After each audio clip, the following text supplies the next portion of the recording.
It was so quiet you could hear a pin drop and Stuart talking.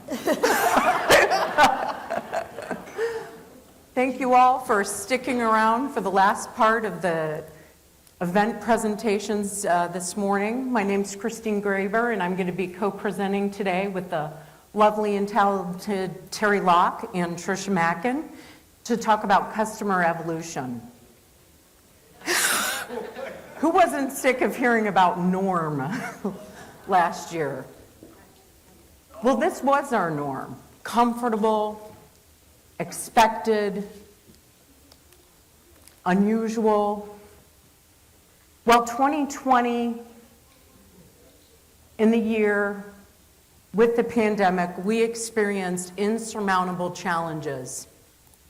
As you heard from Justin, these were all expected. This industry, you all, our clients, have all experienced incredible challenges in the past and been able to overcome them.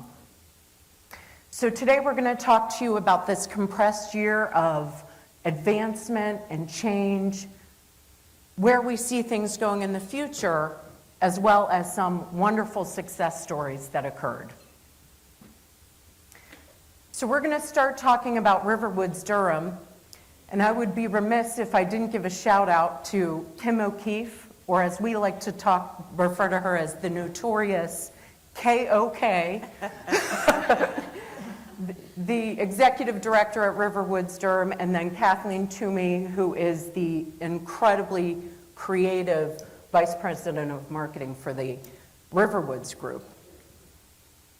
We broke records there. We broke records with sales and we broke records with occupancy. And with these record-breaking successes, we saved the project between $8 and $9 million.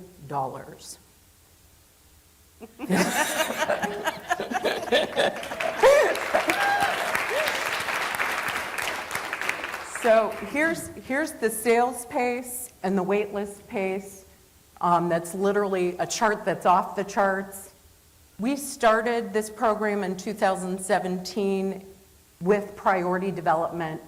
We leveraged the success of the Riverwoods Group with this brand new campus. You heard all about Riverwoods yesterday from Christy, and she shared their background and how they're doing everything right with their growth. And we did everything right with this priority program too. We leveraged their current campus, the success they had. We utilized their waitlisters. We talked to the residents. We got the word out.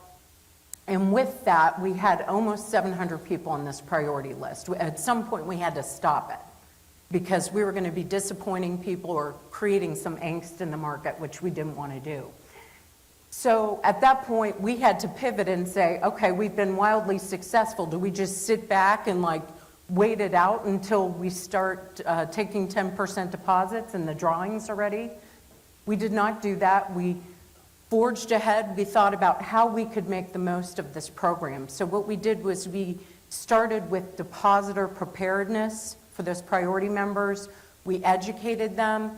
We took away every possible obstacle that might be in place when they sat down with their appointments to give that 10% deposit.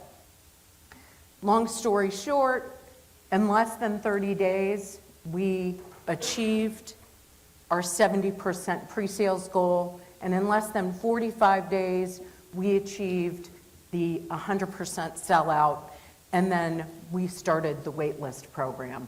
The waitlist program grossed about 175 people over the course of the project, and we'll talk about the critical nature of those replacement sales that those waitlisters played at that time as well. This is the occupancy chart, again, off the charts. What you see in yellow is when each of the phases opened. Within 45 days of the last phase being opened, in late January of 2020, we stabilized at 95%. The first unit became available for occupancy on November 12th of 2019. How did we do this? What can we take from this for our other projects? When we went through and we had those replacement sales and, the wait listers that we utilized for replacement sales, there was constant engagement with that group. Because what we knew and what Greystone knows with their clients is that we see turnover. We typically see turnover in the construction phase. And we did see that here as expected, so we were able to pull from those wait listers in what became known as a game of Jenga. There were two references that were used during this construction phase. It was Jenga and 1984 report. Those became the two most important components. When we sold out the community, we sold people on their second, third, fourth, and fifth choice of apartments.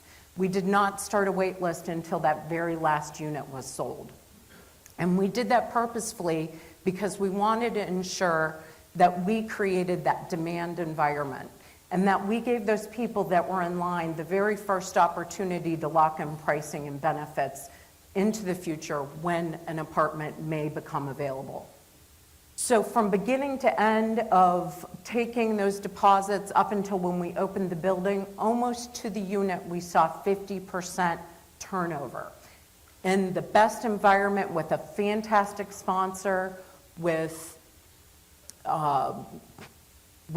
demand and a fantastic product and location, and we still saw 50% turnover. So I think for all of us, that is something to factor into future projects as we see that kind of resale that will become necessary. So with that game of Jenga, we would have one apartment become available when somebody canceled, but it wasn't just that one apartment we'd replace. It became like this slippery slope of all of these other apartments. So we had to keep moving people around. But what a much better situation to be in than constantly marketing and trying to get people in to buy this available apartment. So there's ongoing scrutiny that we have for these depositors in preparation of an opening as well. It's long been a Greystone practice to have this wonderful spreadsheet that tracks personalization investment and other important topics. Well, it became incredibly detailed in this process as we worked with the depositors, and we had a moving coordinator who, as part of her process, did home visits to each and every person in that market. Rather than using a third party that would come in and develop those relationships, we forged that relationship. We noted as a community what the needs were of this person, how we could help them, and if we were concerned about their likelihood to move forward. So, and the final thing that we did, and Brad's always been great in being creative and working with us, and one of the concerns of the sponsor was at the time, when the real estate market was a little bit different, is the flooding this very small college town with inventory of homes. And so what we ended up doing is offering early home sale benefit. And this early home sale benefit was a win-win, and it is something that we're applying to other future openings. But how it worked is it incentivized somebody to sell their home now versus later. So rather than waiting till they receive their 60-day letter or 90 days before opening or a few months, we encourage them to do that several months prior to opening. And with that, they would have their cash in hand. Well, we had 45 people take advantage of this that were ready with cash in hand when we opened the doors of Riverwoods Durham. So this was a heavily marketed program, but these are key takeaways that we would look at to the future. Another wonderful success story to share with you all. You all heard from Tim Mallard yesterday, the CEO of Forefront Living, and Steve Ailey, you probably met him as well. They both left early, so they don't even get to hear the shout out, but they had an important meeting. But at the end of 2020, my partner Leslie and I were approached with, it's time to start this brand new project in Plano. So post-election, pre-vaccine, you can imagine that we were concerned and it's a little concerning, but we saw great success in 2020, and I'm going to share all of that with you, all of that success with you as well. But so we had a goal of 250 priority members, which we achieved that goal in just over 3 months, and currently we're at about 400 priority members in this market that are very, very excited to plan ahead for their future for this wonderful senior housing product that's going to become available. And it's just very promising for us all out there in this industry. So here are some stats from last year that are very incredible. If you haven't met Matt McMahon, he's not always client forward facing. Where are you, Matt? Okay. He spent hours and hours poring over our data to pull this together. So I want to thank Matt for doing that. But we have some wonderful stats to share with you. We had 841 sales at our 24 communities last year. We had 355 move-ins, an average of 2.5 per month at our operational communities. 65 maximum sales that occurred in 1 month or in 1 year by one of our communities, so that we work with. So this is all incredible and promising, and to which I would say to all of you, what pandemic? Average sales by phase, you can see here that we had incredible success in our construction phase and also in our conversion phase, where we took 10% deposits for those that are looking ahead. So operating was a little bit lower, which makes sense with the access to communities being a little bit limited and people may be feeling not now. But what this told us and what this continues to tell us is that we have a prospect that looks to the future and wants to look to the future, and they plan. So this is great for all of us to think about into the future as well. Our cost per lead, as we saw some cost per lead going down in 2018 and 2019 as we were starting to hone some of our digital efficiencies, what ended up happening is some of those digital efficiencies no longer became available. The ability to really qualify people digitally was limited. And as we see things changing into the future with the importance of privacy concerns and the ability to really remarket effectively, that is going to be an ongoing challenge. So we saw a 38% increase on cost per lead from 2019 into 2020. Direct mail obviously wasn't as effective during that time. And so we obviously, looking to the future, we believe that this will continue to be somewhat of a challenge for us to capture people. And the reason for that is there are still some perceptions out there that we'll have to work to overcome. So what you see here is our conversion and closing ratios for the operational communities. We track these weekly with our communities. These are usually straight lines that we see where we have in operations usually anywhere from 35 to 45% conversion ratio and 8 to 10% ideally for their closing ratio. But what we saw obviously where this was totally askew, and for the first time in history we saw closing ratios higher than conversion ratios. But as you see, we're starting to level out in May, and we do expect that this will continue on parallel paths moving forward. We did see a change in lead generation. We saw a resurrection of mass media last year, but I want to first start with, obviously, direct mail was difficult for us to do and have it be effective. With direct mail, obviously, we couldn't have events. Those are what drive people in the door. So direct mail was compromised on its effectiveness last year, and it went down by 13%. And our digital effectiveness went up by 18%.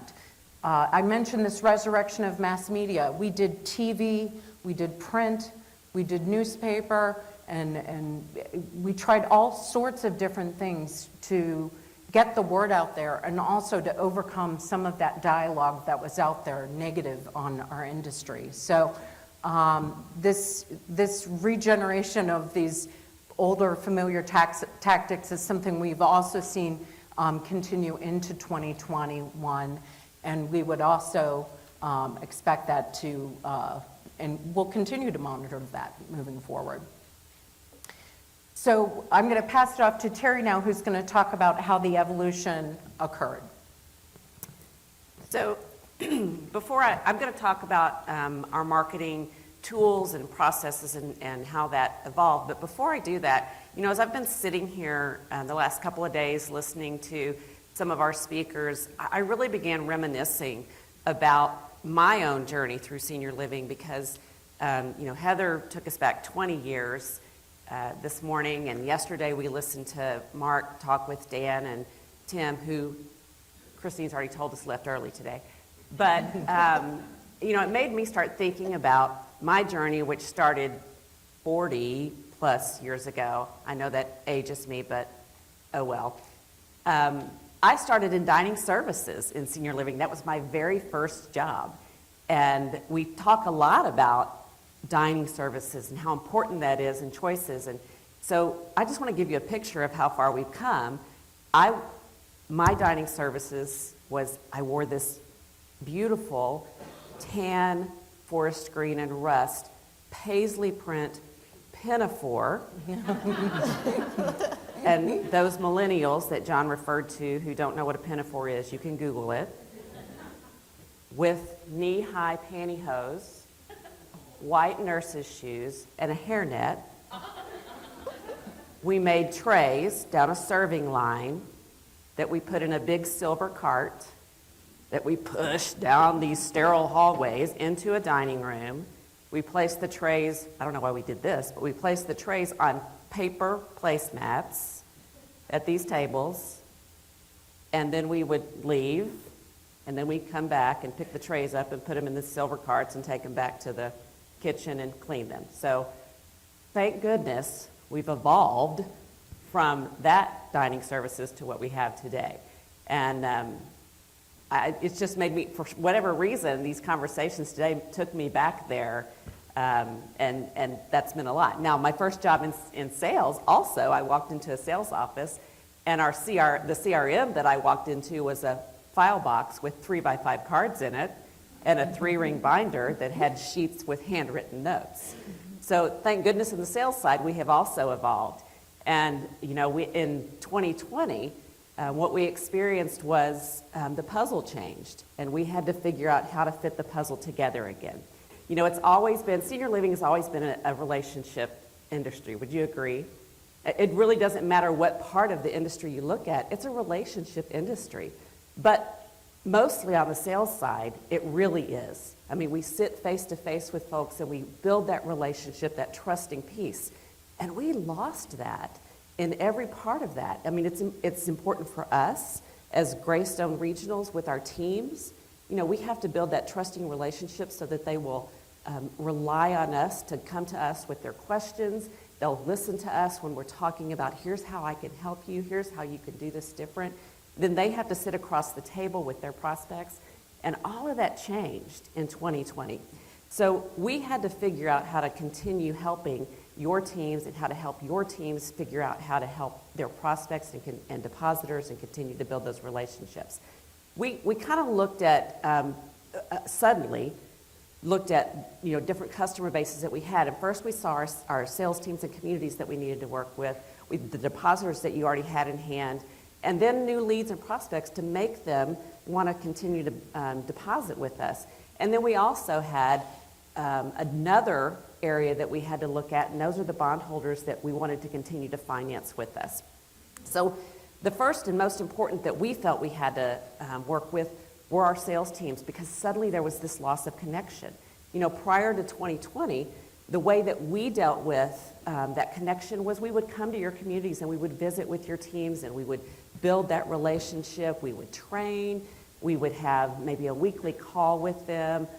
We would text and email and continue to build that relationship. But all of a sudden, then around March of 2020, all that stopped.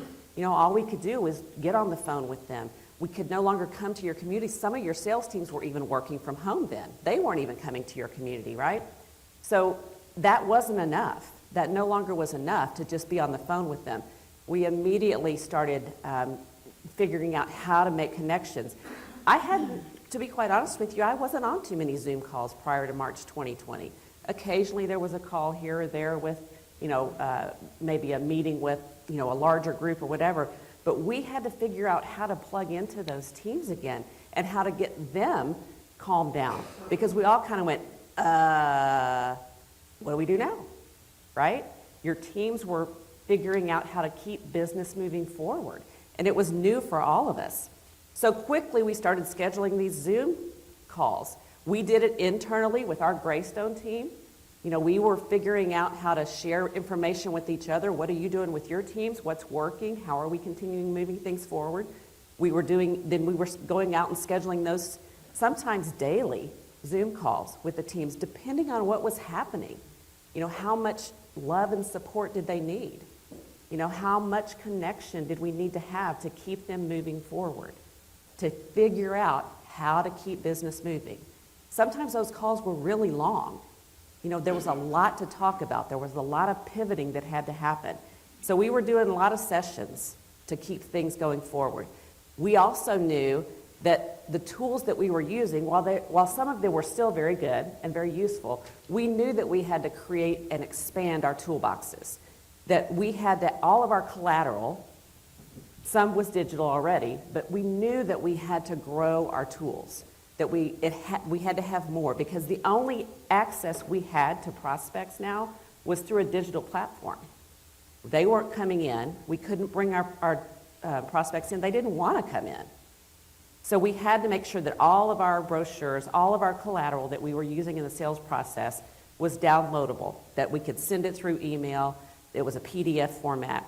PowerPoints became more important as well. We had to make sure that we could use the technology, that your sales teams were proficient in that. They were also not accustomed to Zoom calls, that they had to learn those skills and could seamlessly share information through a Zoom call, share their screen, and make sure that they could walk through those steps.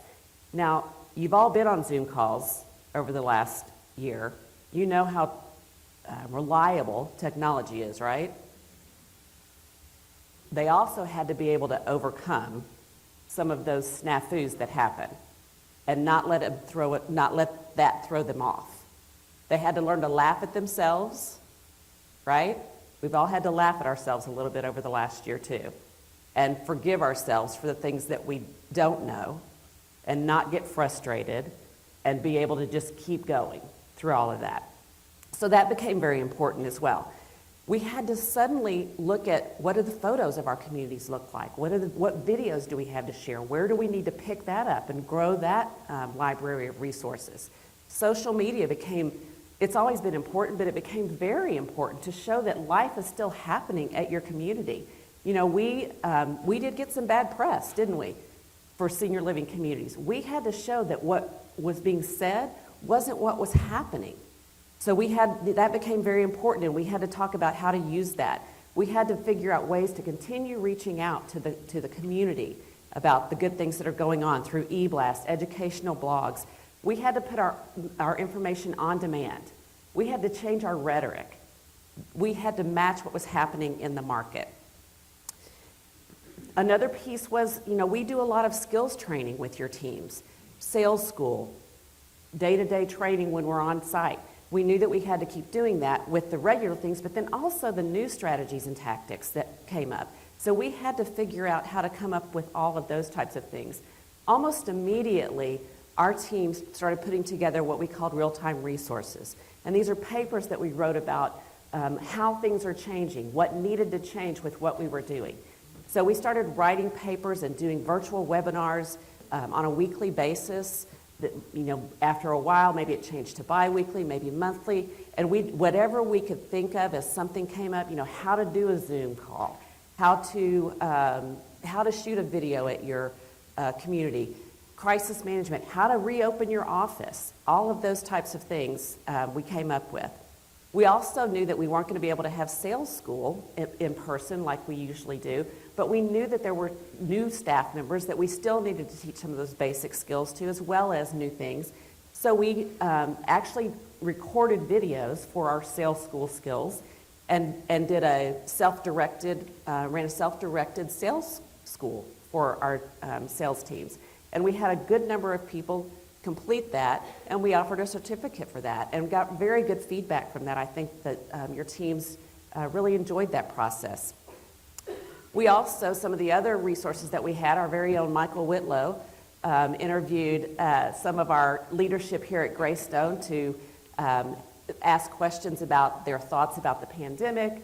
We talked about development, planning and finance, the future of senior living, and provided those videos on our website and for our teams. And that information is available to anyone, not just if you're a Greystone community, but sharing that information and forward-looking thoughts about senior living so that we could be an industry leader with that. So we provided that information. We also knew, as you've heard, as Kristine shared, there were great things that happened during the year on the sales side. We needed to celebrate what was happening, the good things that were happening. So we normally have a sales adventure where we celebrate all these things. We couldn't do that. We couldn't get together in person. So we had a virtual sales adventure. We did about a couple of hours on a big Zoom presentation. We celebrated. We gave the awards that we normally do. Some of you even participated in giving those awards to your communities, to your teams, and we appreciate that. It was a lot of fun. The theme of that was 2020, when the world turned upside down. And we had a lot of fun sending those gifts to your communities as well. We're marketing people. We're party people. We like to be celebrated. That motivates us. So we didn't want that to go unnoticed. Once we figured out how to keep your teams connected and moving forward, we also knew that we needed to look at depositors. These are people we already had. We didn't want to lose them with what was going on out in the media. So we knew that we had to take a look at how are we going to keep these depositors? Because many communities, hope that was okay, hope nobody got hurt, and thank goodness it wasn't the stage falling or anything. We knew that we had to keep them there. We didn't want to lose them. So many communities stopped move-ins. You couldn't move in. So what were we going to do with these folks? How are we going to keep them connected? So, there are things that your teams did to be very creative. And I'll get to that in just a minute. But the other thing that you need to think about was even when move-ins started, again, it is a very emotional decision. And when someone moves in, there's a fly here, so forgive me. Even when someone moves in, it's very emotional, and they think a lot about it. Anxiety is at its highest. When they did start moving in, a lot of times we were saying to them, "Oh, hey, you can move in, but you have to quarantine for 2 weeks, and your family can't come visit because nobody is visiting." Think about that. Would you have moved in? I'm not sure I would have. But your teams were still working on that and overcoming those obstacles. So to get real creative, home visits are not out of the question for us. We do that a lot. But again, didn't want to go in homes. They didn't want us in their homes. So we just started doing porch deliveries, just saying, "We're thinking about you. Here's a gift for you." We were bringing meals to their homes. A lot of communities were even dropping off groceries. I know a community I worked with up in New York, Jefferson's Ferry, they would do grocery pickups for their residents. Well, they started taking grocery orders from their depositors and delivering those to their homes. They would drop off things like toilet paper. You know how tight it was to get toilet paper, right? Well, they would take toilet paper from the community when they would get their big orders. They would order extra, and they would drop that off to their depositors as well. So, things like that, just let the depositors know we're thinking about you. You're important to us, and we care. We also did a lot of virtual events during 2020 with our depositors to keep them connected to us and to each other. We would do things like send wine and wine glasses to their home, and then we would have a virtual wine tasting. Those were always fun. We enjoyed those a lot. Pizza parties. We would have pizza parties, having pizza delivered to their homes, take their pizza order, have those delivered to their home, and then we would have a pizza party, have some topic of conversation. We did painting parties. You know, some of you have done those where you go and you paint and drink and have a lot of fun. Your painting never looks like the one that the artist is doing, but it's a lot of fun, right? Jane Seymour even painted with a few of our communities as well. So that was a lot of fun as well. We celebrated all the holidays virtually, always had a lot of fun doing those. So we got real creative in how to keep those people connected. For some of the communities that were under development or in expansion, we would do maybe floor parties where we would get the folks who are going to move into floor 3 together. Meet your new neighbor, tell us something interesting about yourself, whatever we could do to keep people connected to us and to each other and trying to build that. This is a very familiar scene to all of us, right? We saw this a lot, maybe too familiar. You're on mute was probably the most used phrase in 2020, right? How many of us heard that or said it or both? Maybe we're still saying it. But a year ago, a little over a year ago, this wasn't as familiar to our seniors. So your teams, your sales folks, not only did they have to become familiar with it, they had to train seniors. And I know that in your communities, your residents picked this up pretty quick. Outside of your communities where that support wasn't there, it wasn't as easy, to be quite honest with you. So your sales teams really had to put a lot of work in. And 2 or 3 times might have had to return a phone call. I can't get on the event. How do I do that?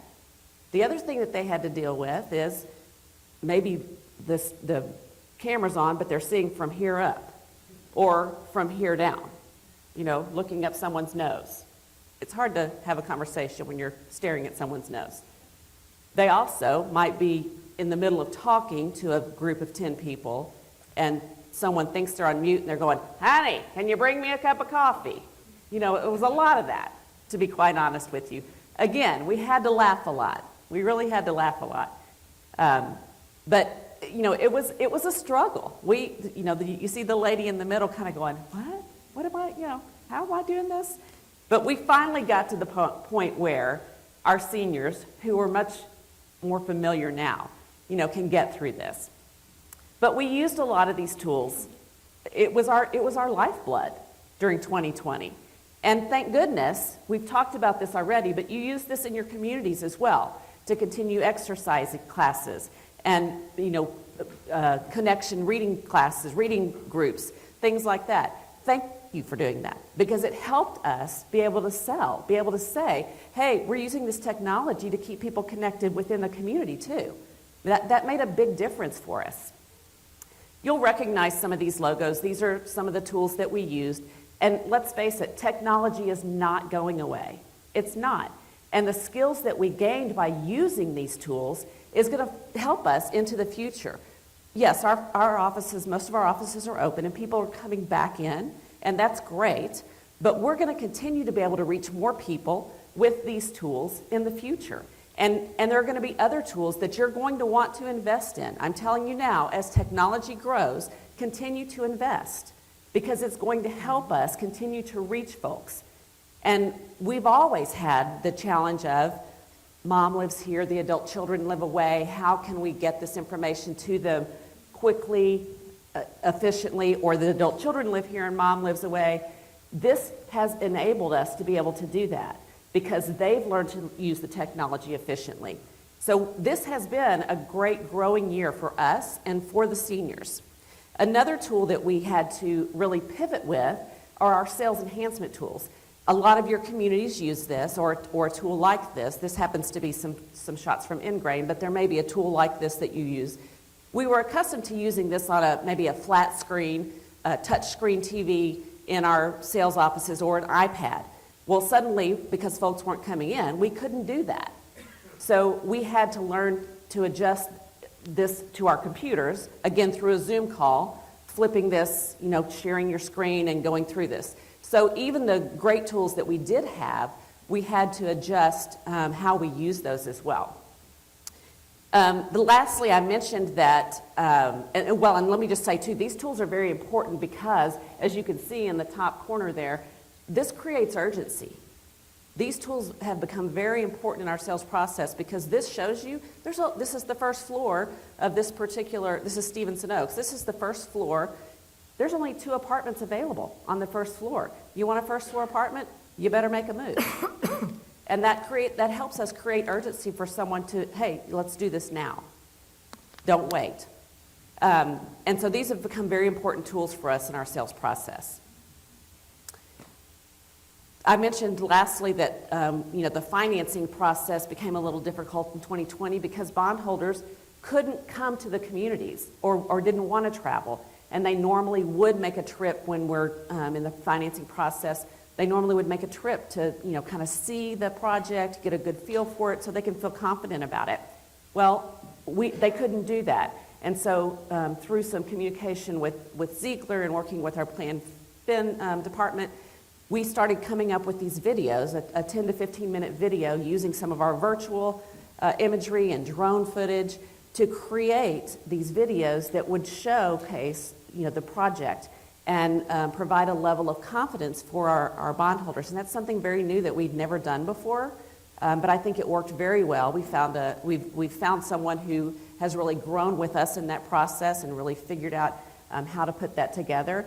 And those have become good marketing tools for us then after the fact as well. So whether we continue to do that in the future, I don't know, but it certainly has kind of opened our eyes to another tool that we can use as we move forward. So what we do know is that things are always changing, right? They're always going to change. And what our job is to continue to find a way to fit the puzzle pieces together. And what I'd like to say in conclusion, if no one has said this to you, if you haven't heard this, I can't thank you enough for the work that you've done over the last year, because the work you've done in your communities has been phenomenal. You've served seniors and you've served them well, and that has made our job easier. None of us have had an easy job, and I don't care if you are a CEO, an executive director, a creative agency, a Plan Fin person for Greystone, a development person, my marketing regional coworker. You have all worked so hard over the last year, and I appreciate you so much because I love what I do, and I love serving seniors, and I can't thank you enough for everything you have done over the last year and everything that you will do on into the future. Thanks, Teri. All right, well, I'm going to bring us home and talk just a little bit about that consumer. And really, is the consumer of today completely unrecognizable from the one of the good old days? I'll use their term from this morning. Whether that was 2019 or 20 years ago, good old days, what have you. If we were to jump back and think about what has impacted this change so distinctly, it really is the technology piece. So if we were to go back 2 decades, Y2K, remember everybody panicked right before, right? What's going on with technology? Technology was pretty static. TVs, people were, our seniors were getting used to computers. People still had landlines. They actually picked up the phone when it rang, right? So a little different in terms of that kind of sales process. People came in personally. They got references about communities personally. And again, they were willing to get on the phone with our counselors and really have these long conversations about what that future plan might look like. So if you were to kind of fast forward a little bit, obviously as we got into 2015, 16, seniors started using FaceTime. They got onto Skype with their grandkids. They started using Alexa, right? But just as you heard Teri share, there was so much that they had to do and learn quickly in 2020. And so that's why it feels like such a drastic and seismic shift in some ways, because some of the things that they were starting to dabble in all of a sudden became their only way to connect. And so we really wanted to make sure we were kind of in that with them. And the other thing that really I think we need to talk about when we think about this technological evolution, if you will, is what has that done to time? In terms of an individual's time, I think that a lot of us would say, gosh, we have less time today than we've ever had before in terms of historically. But Deloitte actually, their consumer insights group, did this huge survey. So they took a full year, 4,000 individuals were surveyed. They had 450 billion data and location points. 200 billion of those were financial transactions of different consumers, right? To pull all this together. And basically what they concluded was, even though we think we have less time, we actually have more time because of technology, but we have more choices. It's everything you heard John talk about. Because there's more choices out there, people feel that they have less discretionary time because they're having to evaluate so many different choices that are going to take their hard-earned time and money, and so they want to do that well. So I think what we know is that there is a more educated and knowledgeable consumer before us, right? But I think we also need to be very clear about addressing the elephant in the room. We were all placed in extreme isolation during 2020. It impacted all of us, not just our seniors. We knew what it felt like to wonder, gosh, should I get out and get groceries? Should I wear gloves and a mask? Should I send somebody younger? You know, all those things kind of crossed our minds, right? And we even have studies about what loneliness and isolation do, particularly to our senior adults, right? So we've used these things. This happens to be from the Journal of Neurology, and we've walked through these with folks and talked about how dangerous isolation is. And where before it was difficult to maybe hit isolation and loneliness head on, right, in the sales process, I would argue that this is a great time for us to really, in that kind of sales cycle, deal with the human psyche.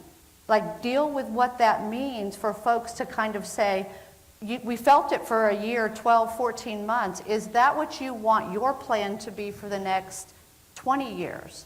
If any of us 65 or better are going to live an average of 18 more years, do you want that to be in your home, hanging on with white knuckles, and wondering if you do have a health setback, who's going to show up at your door to provide support, right? So you want to be able to talk about all these different things. And actually, the individuals closest to our consumers, this changing consumer, is your sales counselors. These are the folks that feverishly think about ways to unpack some of the false ideas and assumptions that have been out there in senior living for all of our careers, right? People say, oh gosh, the minute I go to that nursing home down the road, I'm going to die 3 months later. Isn't that what happens? Because they've watched a friend who waited too long, who moved and then had a health setback, right? So they have these ill-conceived notions, and it's up to us to really deal in that space, if you will, because they do think that sometimes they have the resources or the kids that are going to provide that. But we need to be very clear that on this long journey of aging that they're on and that we're all going to be on as we're kind of living longer, right? That there's no way in the world that house or those kids can provide all the resources they'll need to navigate that journey. So we want to be able to step fully into that conversation and really talk about it. So that's why I kind of refer to it as the sunny side of the pandemic, right? Because even though it was a challenging period, it also gave us a unique, and it still gives us a unique way to really hit the reality of isolation. And so we know that getting folks into an environment where they can thrive, where there's creativity, where there's all these things that a life plan community offers is actually the best way to bring about change in a good way for them. Again, as opposed to kind of hunkering down in that home. So really, how appropriate is it that over 2 decades ago, one of our fearless leaders, John Spooner, coined the phrase, it truly is better to eat Twinkies with friends than broccoli alone, right? Because you can be in your home by yourself with good nutrition, and maybe you've got a personal trainer on the video, but nothing feels like sitting down to a hot meal with a friend.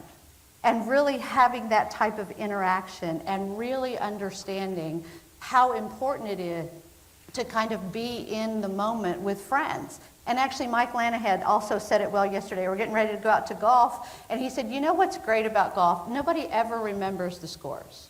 What you remember are the stories and the conversations and the moments together, right? And so that's exactly what we know happens in community. And we really also know that kind of the human spirit just withers without any type of relationship or connection. So we need to bring that home in our messaging and everything that we're doing in the sales world to really continue to make sure we're talking about those important topics. Another important topic I would say is that we need to make sure that we're asking this question: is it easy to do business with us on a daily basis? So you probably recognize this scene from Planes, Trains, and Automobiles. If you haven't seen it for a while, it's when trying to get home for Thanksgiving. He's jumped through all these hoops, right? Finally, he thinks he's going to get a rental car, gets on a bus, does the transfer, gets out to his space, and it's empty. So he absolutely comes unglued in the middle of the parking lot, throws his briefcase down, walks back to the terminal, sliding down an embankment in the snow. So he's a mess. When he gets there, the gal that's supposed to be helping him is actually making her Thanksgiving plans, gobble, gobble, on the phone while she's talking to her friend, right? And she's giving him this. And, so he's beside himself. But anyway, it's one of those scenes that make us remember that we have folks that are coming in the door in terms of the top of that sales funnel, and we need to treat them just so specially. I mean, we really need to make sure that they are getting that personal treatment, and there's time in the sales journey to really walk them through all the different phases of thinking about things, dipping their toe in, maybe getting on a webinar or what have you, as you heard Teri share. I mean, it was difficult. In March, April, and May, when we started in these webinars, I had one community that was just getting ready to launch Priority. And it was like, go or no go. What are we going to do? We can't have a single personal priority event. We ended up having 15 webinars, got over 250 priority folks, all virtually, because this team said, we're just going to figure this out. We're going to get online with them. We're going to send a direct mail invitation. We're going to send an e-blast. We're going to call and make sure they got it. We're going to talk about the link. We're going to send instructions on the link, and then we're going to call them and make sure they know how to proceed with this webinar so they can hear and connect with us. So those are the things that some teams were doing just to keep moving this journey forward and being able to share with them how to learn just a little bit more in that sales journey of what's happening. What used to be maybe 8 to 10 personal connections with individuals through the phone or online or what have you, or obviously coming in before 2020, has quickly moved to 12 to 18. To get a prospect to actually kind of take those steps through the sales journey and make a commitment. So we want to make sure that we're giving our sales folks that time, that coaching, that energy, those resources that they need to continue moving folks forward. The average consumer today is more diverse than ever before. I think we all know that. We see that across the fact that there's distinct groups: age, income, rural, urban, suburban. What's happening is they really are starting to set up these distinct subsets, and there's competitors that are meeting those, right? So we need to figure that out and get in the middle of that as well, so that we're not viewing them just in isolation of a changing competitive market, but that we're changing with choices and ideas and ways for them to come into that journey with us and learn more. Now, this is also from that Deloitte study that I talked about in terms of what was happening in the consumer's brain and all those different kind of points. And I realize this is not just for seniors, this is across all age groups. But I think it behooves us all to take a minute and think about kind of the trends of what we're seeing as folks are online more and they're doing these different things. What they are responding to are deals. And the third one down there is convenience to shop. So is it convenient for them to shop on your website and get some information? Do we have tools such as Calendly where they can go on and schedule an open appointment time at 10 o'clock at night if they want to for 3 p.m. the next day?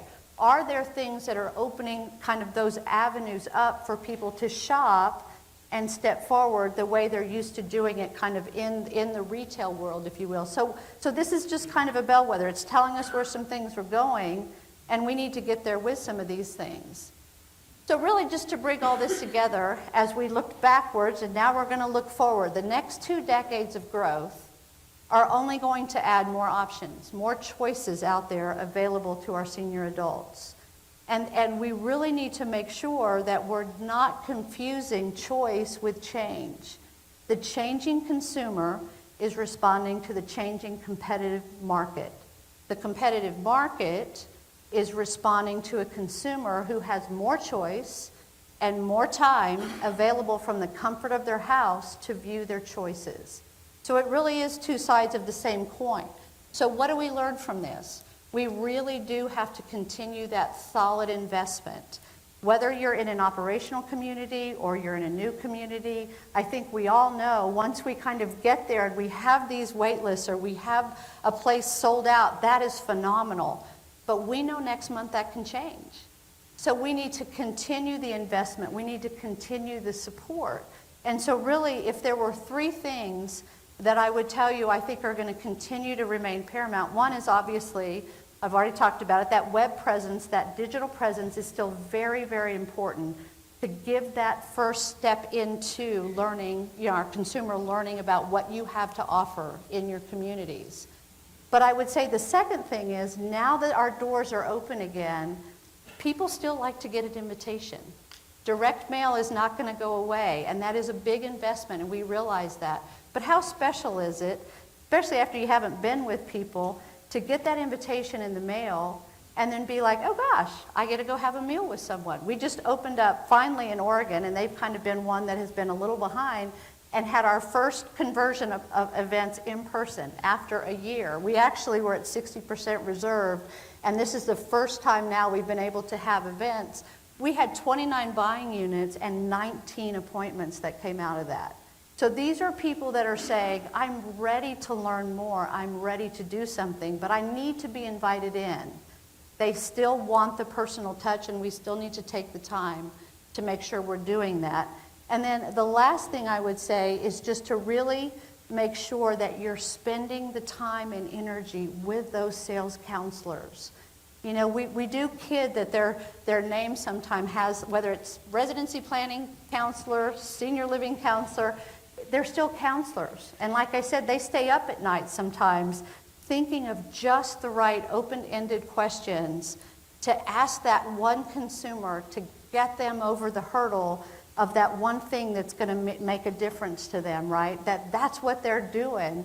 And so we want to make sure that we're investing in training them and coaching them and giving them the resources, as you heard Teri share, that really does mean they're going to be poised and ready for that next consumer coming through your gates and through your doors. So those are just some important things we wanted to be able to share with you today, not only for the consumer of today, but obviously the consumer of tomorrow. Thank you for your time. I think we're going to go right into the next session.